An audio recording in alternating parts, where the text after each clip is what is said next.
The Chargers signed Bud Dupree, and this is a great move for our defense. And the priority for Joe Hortiz so far has been adding depth to this team. Bud Dupree, he had 6.5 sacks last year after a bit of a resurgence with Atlanta, following 2 down years with the Titans, but he has 53 sacks in his career and 189 run stops. So he has been productive in both the run and the pass game. This move, it has some impact on the future of Chris Rumph and Khalil Mack as well. But first, let's get that full breakdown on Bud Dupree. Bud Dupree's best asset is his high motor and high effort play style. There were plenty of times that I saw he would not give up on a play and ended up getting a sack after the quarterback scrambled out of the pocket, or just because the coverage held up long enough for him to make something happen. He was able to perform stunt moves as well, going from the edge, wrapping towards the A-gap, and then also he was able to take away offensive linemen in a stunt move in order to free up his teammates. And that is something that Jesse Minter and Jim Harbaugh have prioritized thus far in finding defensive linemen and edge players for this defense. He doesn't really have a ton of pass rush moves, but he does have really quick hands that can just swipe away the offensive linemen before they get the grip on him. And that's probably his best move in pass rush, but also in run defense. He was very good at setting the edge and forcing runs inside, but he also showed plenty of reps where he swiped away the arms of a blocker and freed himself up to make a tackle on the runner, or at least put him in position to make a tackle. Because when he did that, it wasn't a sure thing that he would make the play, because even though he did well to disrupt the run and set himself up for a tackle for loss or like a run stop, he struggled to make tackles.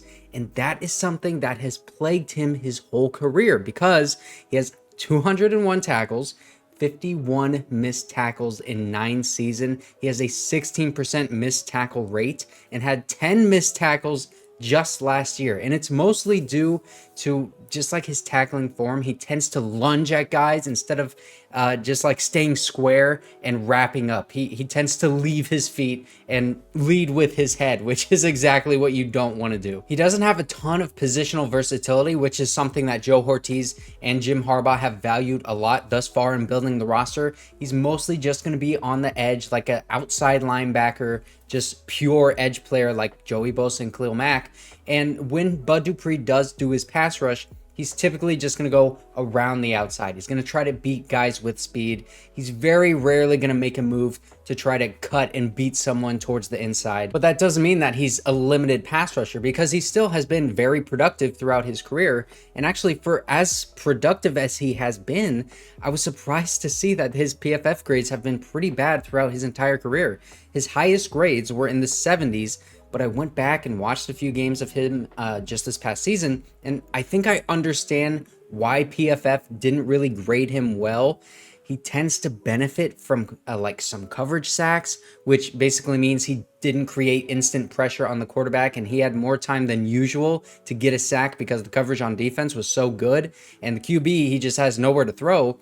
But he had also gotten some sacks where the quarterback would just scramble right into him. And I'm sure PFF doesn't really grade those things well, because you're basically like walking into production rather than creating it. And I would actually argue that the reason why he gets so lucky and benefits from plays like this so often is because he is such a high effort player that plays until the final whistle. So he is more likely to put himself in a good position to take advantage of mistakes that an offensive lineman or quarterback make, or to take advantage of the good players that are around him on defense. Bud Dupree is not just a high motor player, but he also has really high energy too. I mean, he was constantly the one that was hyping up the guys around him, and that just screams good team player and great locker room guy. This dude was hyped just to play football. And a player like that is really going to be able to take advantage of playing with great players like Khalil Mack and Joey Bosa, and even Derwin James when he's like coming off of a blitz. He's going to be edge 4 on this team, probably above Chris Rumph right away on the depth chart,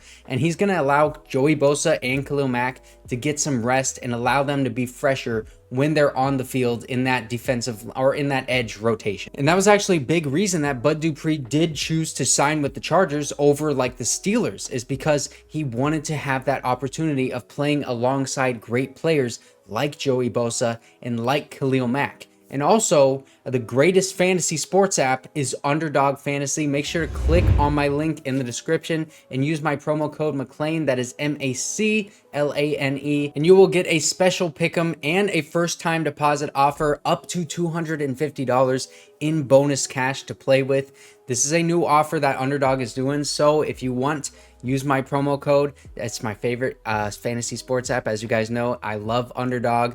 Thank you so much if you do use my code. It really helps me out so much. I think Bud Dupree is a great signing for the Chargers, not just for depth, but also for injury assurance, because Joey Bosa, Khalil Mack, and Chris Rumph, they have all had injury histories, and if just one of those guys go down, then our edge unit, it would just not be in a great spot.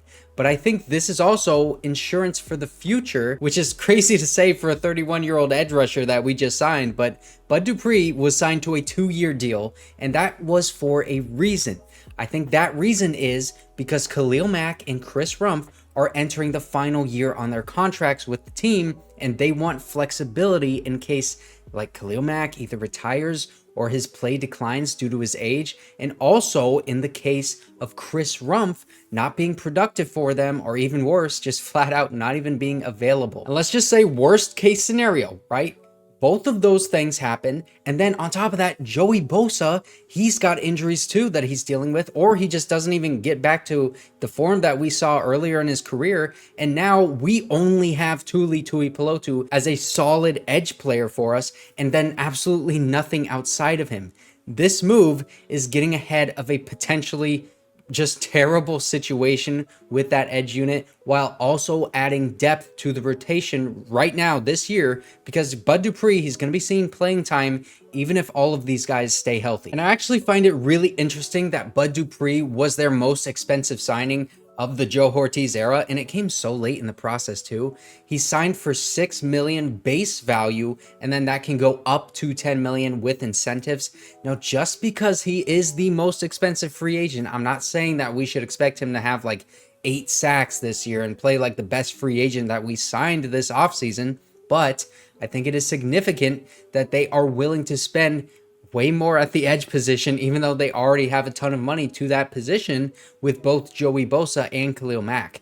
The Chargers, they went from the most expensive wide receiver room to now having the third least expensive in just about 2 months of the Joe Hortiz era. And now on top of that, we're continuing to add pass rushers to this team, kind of similar to like what the Ravens did before when they added Jadeveon Clowney. And also, I love how Joe Hortiz is not afraid to add depth at positions where you would just look at this roster right now. You look at the depth chart and you think, yeah, that edge position, it's the strongest on our defense and it looks really good.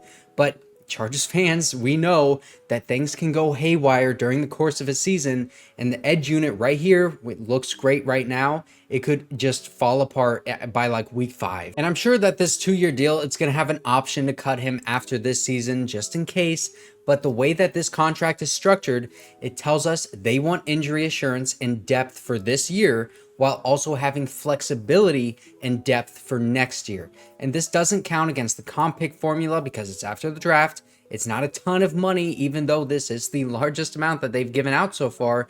They still have more than $20 million in cap space that they can work with during the season. I mean, this move, it basically checks all the boxes. And hey, man, if it doesn't work out, then oh well, it's not too much money and we still have a ton more to work with. So overall, I love this move. Great depth piece. It's not going to move the needle in any way, but it's definitely raising the floor because we're building a lot of depth for this team.